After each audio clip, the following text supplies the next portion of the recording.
here on the snow and ice, what's called low mu, and we're testing how that power from the electric vehicle gets put down to the ground.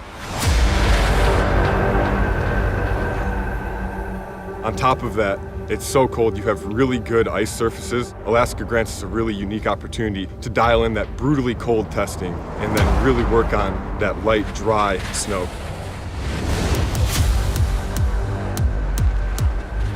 F-150 Lightning in the snow is a very different ballgame compared to a gas vehicle because it's almost like having two engines in the same vehicle. The electric vehicles are extremely quick with their controls, not just in the snow, but what we can do on surfaces like snow and ice is leverage the quick response of the electric motor to really control the wheels back down to the ground. And that added degree of control allows us to really dial in what we want the wheels to do on this ice and snow to make sure that the truck drives the absolute best that it can. Now, what you can do with an electronic locking differential is force the left and right sides of the differential to bind together, and you can use the full capability of your vehicle to pull forward.